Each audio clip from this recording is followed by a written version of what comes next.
You have published 3 books. The first one was a chapbook called Valiant, I believe, and it was published by Finishing Line Press in 2012. And then you have 2 more books that are actually award winners. You won 2 awards. The first one in 2015 is a poetry collection called At the Border of Wilshire and Nobody, and that's the winner of the Howling Bird Press Poetry Prize. And then the other one is Death and Other Holidays, published in 2018, and is the winner of the Miami Book Fair Prize for Novella. There are many significant elements in your first full-length collection, At the Border of Wilshire and Nobody, but one of them that I particularly like is the intersection with the language of science.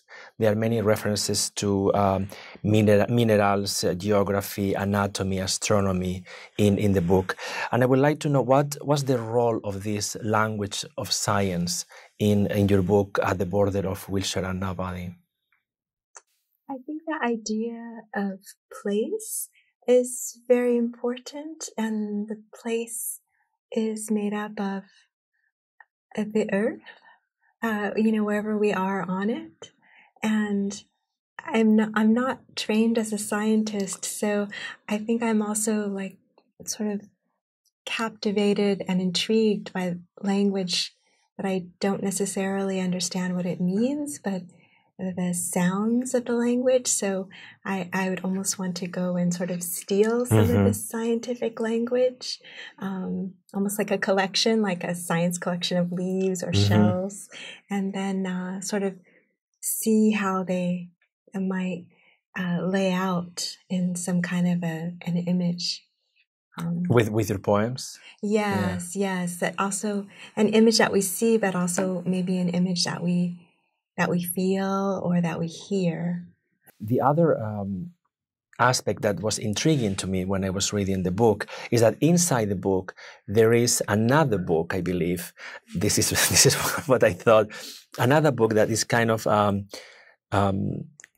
dispersed or sequence. It's called Retrospective of Birds. Yes. You have a lot of birds that are kind of in different parts of the book.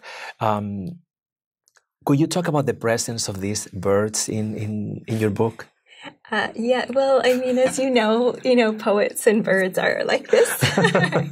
It's almost like a stereotype rather than a trope. But I still think that my name means bird, and it became sort of this long sequence of a poem, and I forget, maybe there are 8 sections or something like that to it, and each section, the idea of a retrospective is a looking back, but rather than looking like for a scientific view of birds, it would be looking like a museum. So the form looks kind of like how you would see a museum placard next to, like in a box, Yes, in a glass box. Yeah. Well, like next to the thing that we see. Okay. So it would be the description. Okay. Because sometimes, as a poet, I'm really taken with how the thing we're looking at is put into language that's different from a visual language. Anyway, when I was putting the book together, I decided to break up the sequence in some way to knit together the whole book, so that you find parts of a retrospective of birds throughout the book. Could you read one of these examples of the birds? A retrospective of birds, Crepuscular, 2008. Salt-fixed photogenic drawing negative. The action of light upon sensitive paper. No phone ringing, no calendar page turning. Leaves on the kitchen plants falling. Quiet cooing, mostly silent, except for the early morning scratching of sparrows in dirt. Owls are far-sighted and unable to see anything clearly within a few centimeters of their eyes. Daylight assumes the tinge of dusk.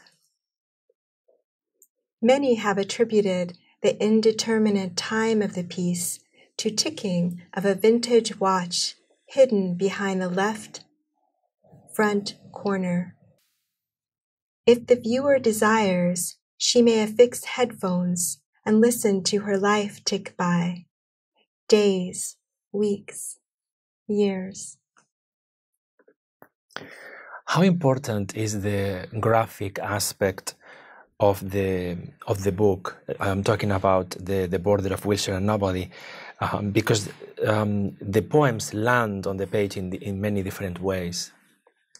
Yeah, for me, almost the content, the form almost makes the content in a way. I almost am not sure exactly what will go in the poem until I can understand what the form will look like, and that helps me to know exactly what goes in it. When you say form, do you mean the form, the poem form, or the physical form of the poem? The way it looks on the page, the graphic form? But kind of both. I guess more the graphic form, but also the form in terms of like how many stanzas or a prose poem or something like that. But yes, graphically also. Because in the book you have some poems that look like a list. Yes. Some poems have more like a traditional appearance, and then you have other poems very dispersed on the. It looks almost like flying verses. Yes. So there's a lot of diversity when you go through the pages of the book. Yes, it's almost like I think of it almost like a picture album or something. Like this poem looks like this, or this feeling looks like this, or this sound looks like this. That's a good line. This sound looks like this. Another significant element in the book, and I'm talking about the content or the theme, is the treatment of grief and loss. I think that's essential in the book, and I think you pay close attention to loss, but it's not. It doesn't appear too melodramatic. It almost looks as if you treat, and you have to tell me about this, as you treat loss as a mystery. I think it is a mystery.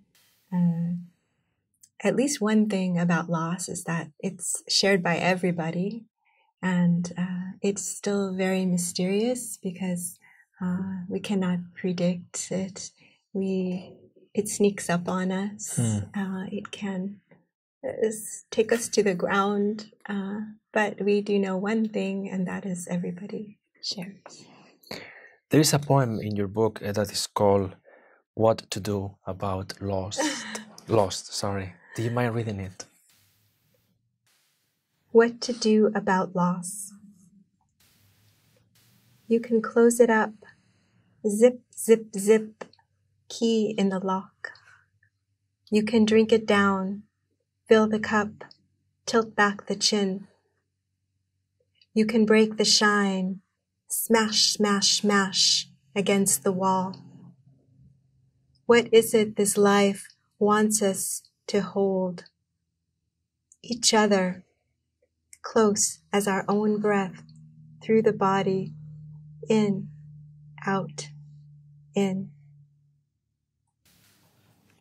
Your third book, your second full-length collection, is called Death and Other Holidays, and it's a novella, which is a very kind of unusual format, but you won the Miami Book Fair for it. I think that's the only, I read that it's the only award for novella in the country, this one. It's a new award. Oh, really? Yes. Oh. The book is divided in 4 sections, and each one has different chapters, we could say. I want to ask you if these chapters at one point were poems or embryos that look like a poem, or if you had from the beginning this idea that this was a narrative. In other words, how did you find the novella format for this book? Well, I never had thought of them as poems because I wrote much of it before I knew that I was writing poems. But I wrote them like poems. Once I realized what I was doing, it was already really written, but I wrote them the same way, which is to say I would read out loud and try to sort of check in my own breath and my own body how the sentence was feeling, and what kind of experience it was giving me as like the first reader. And so I do that with my poems too. And then in terms of the form, I mean, partly it was just practicalities. I only had time to write a little bit. Okay.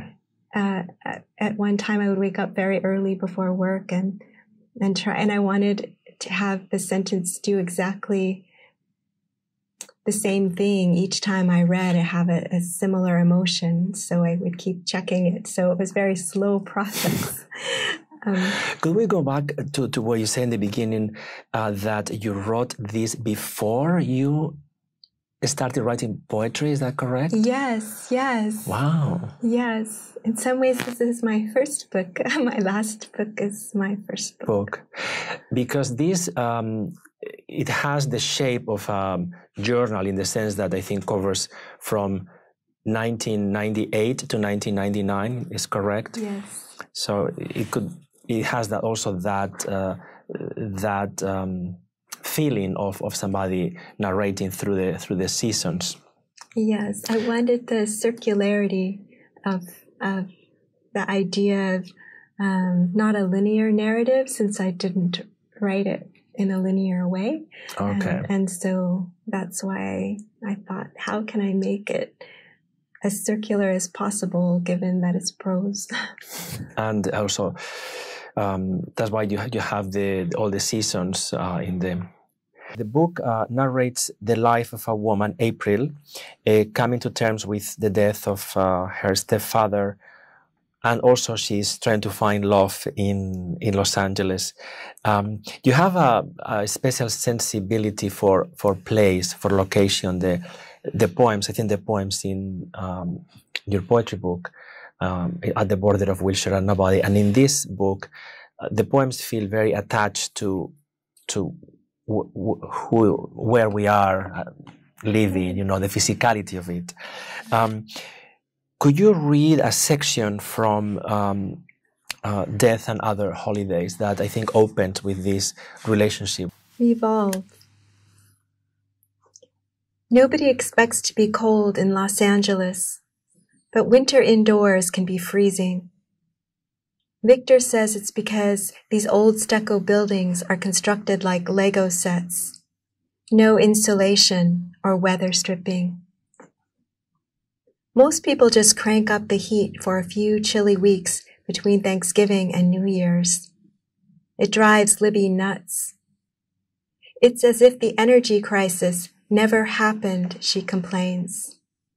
But back when we shared a place, I'd sneak a turn on the thermostat dial whenever the temperature fell below 60. Now, when Victor and I are asleep and it's cold, I nestle close to him until he gets too hot and inches away.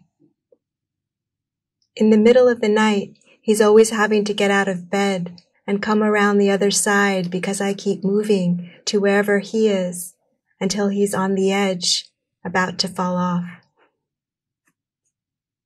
I told him he should just push me over, but he says it's easier to just go around. He says I'm like one of those heliotropic plants, a sunflower or black-eyed Susan. We saw a stand of them last time we went hiking in Solstice Canyon. Their centers weren't actually black, but dark, dark brown, the same brown Argos was. Lisa Dillman, in a review of this book, says that your style is spare, unaffected, conversational, but at the same time, your style is lyrical in the sense that it's full of connotations. And I think also the rhythm is very carefully produced. There's a sense of the cadence of the sentences. Was it easy for you to find this tone, like spare and at the same time very connotative?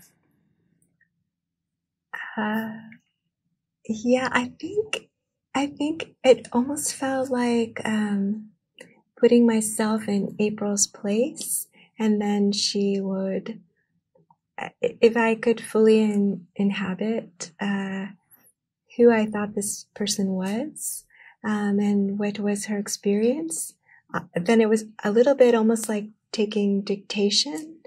And then when I would read out loud, and my dog would think, like, what are you doing always reading from that screen? I could kind of tell if that was right, or if there was a word that didn't quite have the right rhythm, or the length of the sentence needed to be shorter or longer in comparison to the other sentences. The language is organic to the character April. Yes, it was just a very interesting mix that way, because it's both very organic and very structured and intentional. So I'm not quite sure how those merged, but yes, both those things at the same time. Let's hear these two sections on page 10 and 11 from Death and Other Holidays. Signature. When Wilson was dying in the hospital, I'd watch him sign his name over and over again in the air. Ezra R. Wilson.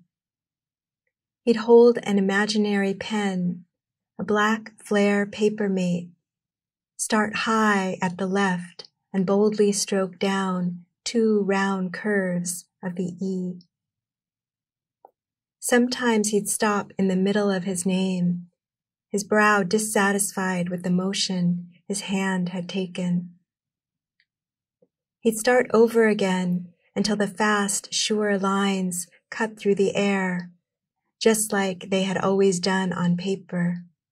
Ezra R. Wilson. My mother had wanted to take care of business. The lawyer advised her, and she had Wilson signing all sorts of things. Checks, bills, car registrations, even thank you cards to everyone who sent flower arrangements. In between documents, he'd practice to make sure he didn't lose his hand. He'd write his signature, and I'd watch.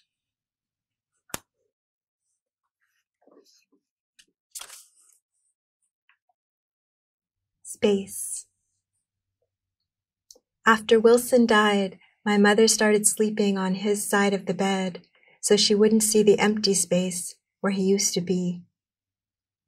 He always took the left, like where your heart is inside your body, farthest from the door.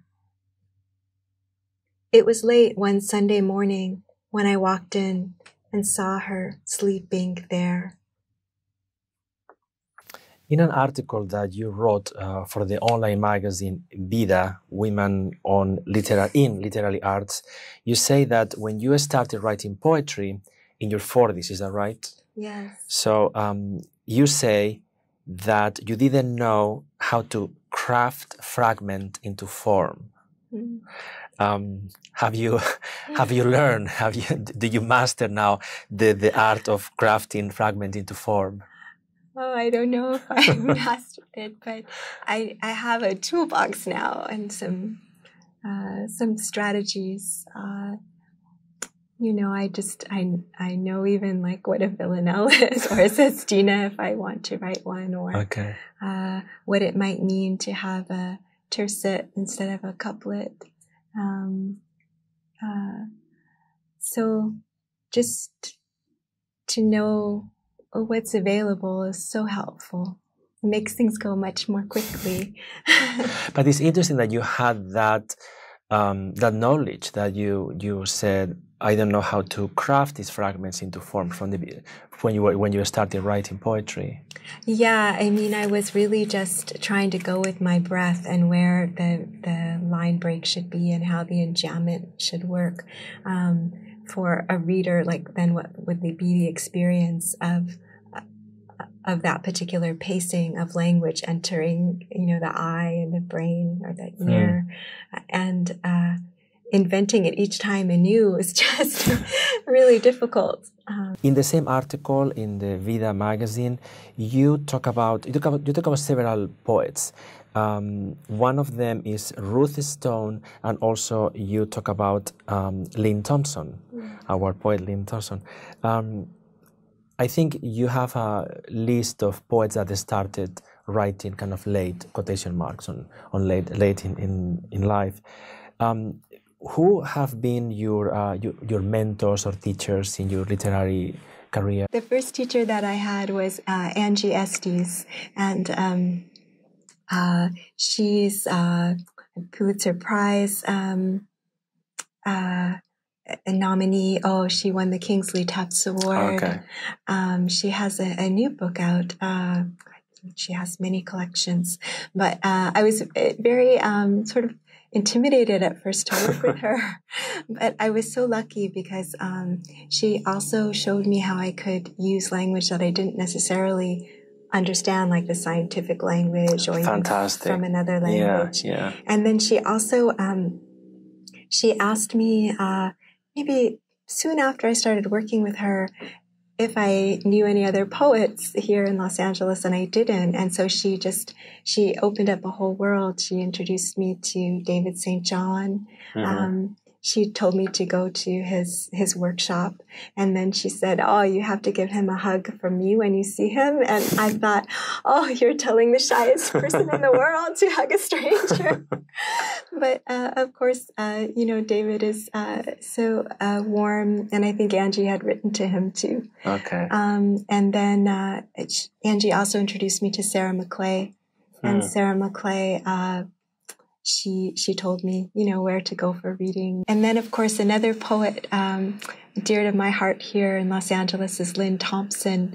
Actually, for Death and Other Holidays, it had been, what we call a bridesmaid for competitions, where it would kind of get very close, but then, not be selected. And Lynn kept saying, it's going to find a home. I promise. When it gets that close, it will. And so, it maybe, I don't know, 7 or 8 years later, but it found a very good home. You are finished with a new manuscript that, this is the quote I have, it presents questions of language, displacement, ecosystems, and redwoods in California. And it will be great to end the interview with one of the poems from the new manuscript. Thank you, Mariano. It's very much in process, this manuscript. Okay. But I think this poem has found its right body. Redwood Forest Handbook. A tree grows in height, and a branch grows in length by adding wood to the tip. Our important trees never grow in height by shooting up from the ground like corn or bamboo. A nail driven into a tree will always remain exactly the same height from the ground. And that's Jack Reveal and Arnold Wallen from the California State Board of Forestry, 1948. And when you are lost on the fire road, you may come across a young woman bearing the name an entire country knows as poetry. And she may invite you to see the secret library where a philosopher invented the new alchemy. In front of a cherry tree bearing fruit exactly when you begin to know yourself as hungry, and you pluck 6 sun-filled orbs as if they were tines of a finger harp, translating paralysis into love. And inside your chest it feels like a squeeze-box angel, someone collaged from broken parts. A sounding mallet is an instrument used to examine trees without damage to their bark, an effective concealer of hazards and hollows. The idea is to tap on the trunk until you hear what the tree wants to tell you. The idea is not to abandon your own fissured hull, not yet knowing you are not lost, but on your way to heights scaled by ones who, in long ago rings, hammered refuge out of nails, beveled staves out of heartwood, sheltered volumes inside salvage, soldered cut glass into forest seashells. One day you will touch the center of a purple thistle and know the honeyed work of bees. Thank you very much, Marci. Thank you. You're welcome. My pleasure.